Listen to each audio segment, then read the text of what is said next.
పశ్చిమాసియాలో యుద్ధంపై మరోసారి ప్రధాని నరేంద్ర మోదీ కీలక మంత్రాలు జరిపారు. ఒమన్ సుల్తాన్, కువైట్ యువరాజుతో పాటు ఖతార్ ఎమిర్తో మోదీ ఫోన్లో మాట్లాడారు. 3 దేశాల్లో ఉన్న భారతీయుల భద్రతపై చర్చించారు.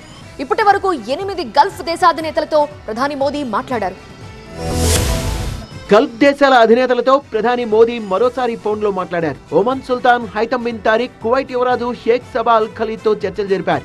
ఒమన్, కువైట్ దేశాలపై జరుగుతున్న దాడుల్ని తీవ్రంగా ఖండించిన ప్రధాని మోదీ 2 దేశాల్లో భారతీయుల భద్రతపై ఆందోళన వ్యక్తం చేశారు. రేపు యూరోపియన్ యూనియన్ నేతలతో పశ్చిమాసియాలో తాజా పరిస్థితిపై చర్చించిన విదేశాంగ శాఖ మంత్రి జైశంకర్ ఎట్టి పరిస్థితుల్లో కూడా పశ్చిమాసియాలో శాంతి నెలకొల్పేలా చర్యలు తీసుకోవాలని సూచించారు. యుద్ధం దీర్ఘకాలం కొనసాగితే చాలా నష్టం జరుగుతుందని భారత విదేశాంగ శాఖ ఆందోళన వ్యక్తం చేసింది. ఇజ్రాయిల్, అమెరికా దాడులు, ఇరాన్ ప్రతిదాడులతో పశ్చిమాసియాలో తీవ్ర ఉద్రిక్త పరిస్థితులు నెలకొన్నాయి. దాడుల్లో ఇప్పటి వరకు 4 భారతీయులు ప్రాణాలు కోల్పోయారు. పరిణామాలపై ఒమన్, కువైట్, ఖతార్ పాలకులతో ప్రధాని మోదీ ఫోన్ లో మాట్లాడారు. ఆయా దేశాలపై జరుగుతున్న దాడులపై ఆందోళన వ్యక్తం చేశారు ప్రధాని మోదీ. ఒమన్ సుల్తాన్ హైతమ్ బిన్ తారిక్, కువైట్ యువరాజు షేక్ అల్ సబా ఖలీద్, ఖతార్ రాజు తమీమ్ బిన్ హమద్ అల్ థానీలతో ప్రధాని మోదీ ఫోన్ లో వేర్వేరుగా మాట్లాడారు. దేశాలపై దాడుల్ని ఖండించి ఇక్కడి భారతీయుల క్షేమ సమాచారాల గురించి ఆరా తీశారు.